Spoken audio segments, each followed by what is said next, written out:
Gue kasih contoh lagi, Elon Musk adalah seorang engineer yang handal. Dia bisa bikin perusahaan seperti SpaceX, dia ngerti teknisnya dari Tesla, humanoid robot, Neuralink-nya dia ngerti. Dia engineer yang hebat.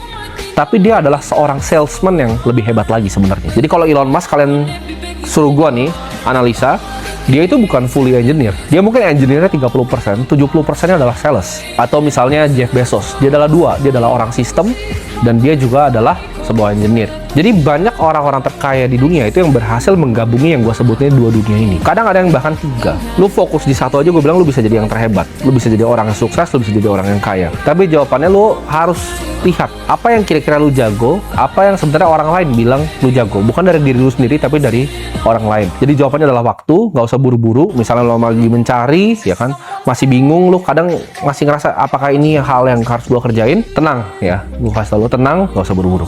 Gua pas masih umur 17 tahun ya, gue mikir bahwa uang itu adalah segalanya. Jadi apa-apa tuh uang, uang, dan uang.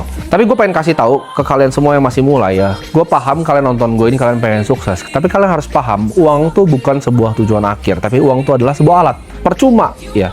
Uang itu gak bisa untuk terlalu banyak hal juga sebenarnya. Kalau lo mau ngomong gue di posisi gue sekarang, sama kita ngomong konglomerat, yang mungkin disebut misalnya 9 naga, itu secara kehidupan, itu tidak banyak yang berbeda. Tapi mereka itu bisa tolong jauh lebih banyak orang dibanding gue. Kalian paham dengan apa? Buka lapangan pekerjaan. Perusahaan-perusahaan mereka tuh perusahaan yang mengemploy ribuan bahkan ratusan ribu karyawan. Kalau secara lifestyle mungkin gue rasa nggak terlalu berbeda ya. Gue bisa beli mobil yang mereka beli, gue bisa punya tempat tinggal yang mereka punya, gue bisa punya semua yang mereka punya. Kalau kita ngomongin secara egois diri sendiri. Tapi kalau untuk ke masyarakat, mereka jauh lebih banyak ya mengerjakannya dibanding gue. Jadi itu, uang itu bukan cuma sekedar untuk diri sendiri. Kalau gue uang untuk diri sendiri, gue matiin kamera ini sekarang dan sudah selesai. Gue pengen bilang ke gue yang dulu bahwa uang itu adalah sebuah alat ya, bukan tujuan akhir.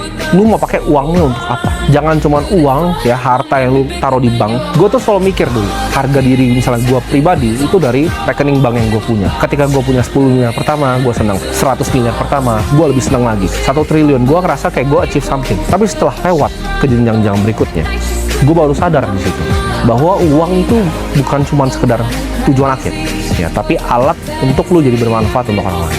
Gue akan bilang ke Timothy yang dulu bahwa hidup itu tidak adil. Dulu tuh gue suka tanya kenapa. Kadang misalnya, yang namanya hidup, selalu ada sial yang datang di hidup.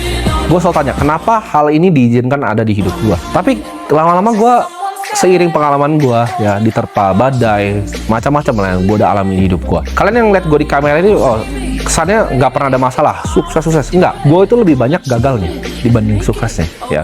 Gue lebih banyak kesandung ya, jatuh, kena musibah dibanding yang kalian lihat nih sukses seperti sekarang. Jadi jawabannya adalah hidup itu memang tidak